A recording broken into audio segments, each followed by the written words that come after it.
So Barry, I have a lot of realtors that have clients that are moving down from Northeast, from other states like California that have state taxes and everything, coming down here to Florida, especially here to West Palm Beach.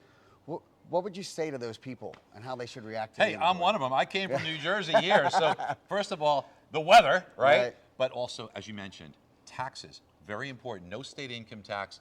It is a wonderful place to be. And when you compare, look, places around the country all have their own beautiful things. But Florida is very attractive, especially right now in a high tax environment where weather conditions here are beautiful. And in addition to that, I think that real estate values are holding up extremely well and poised to appreciate even more, giving people a great opportunity to create wealth here.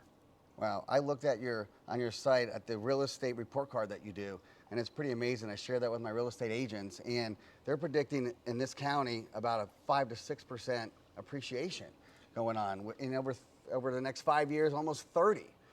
So all these people talking about that, the market's going to crash or slow down because they don't want to come, I think may miss the boat. What do you think? I think so too, Christian, because remember, prices are oftentimes, most of the time, almost always determined by supply and demand. And the demand to come here, as we just mentioned, is very, very strong, along with demographics too. But meanwhile, supply remains tight. Yes, they're doing some building, but it's not enough to capture all of the demand, and that's why prices should be supported. Look, if it's 4%, if it's 5%, like we talked about there, some people might say, well, it doesn't seem like that much. It is a lot. Well, it's not the 20% we were seeing. We don't want that. That's too hot. Think about this. If you put 10% down on a home, and you got only 4% appreciation, on your 10% investment, it's a 40% rate of return.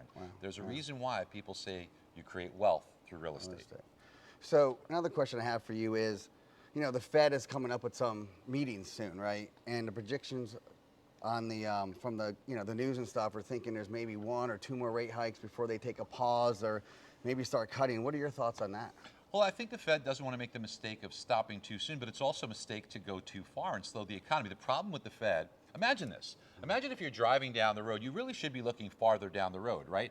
And when the Fed sets policy, when they hike rates or cut rates for that matter too, it won't really have an impact for several months down the road. So they're making decisions today that won't be felt for several months. Yet, what the Fed is choosing to use for its decisions is data that's old data. So it's like driving down the road while looking in the rearview mirror. It's a very dangerous way to maneuver, and unfortunately that's what our Fed has been doing, and that's why we have these boom cycles, because they go too far with cutting, remember transitory, and bust cycles, which they're probably going to put the economy into due to the fact that they're just going too far. Now here's the thing people should know.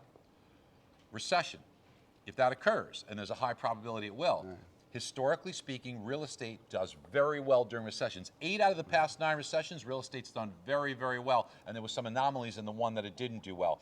Also, mortgage rates tend to do well and come down during recessions. So it could be a good thing for real estate. So Barry, that's why you're the 3-time Crystal Ball Award winner. So thank you for sharing us your knowledge today and your expertise, and appreciate your time, man. My pleasure, Christian.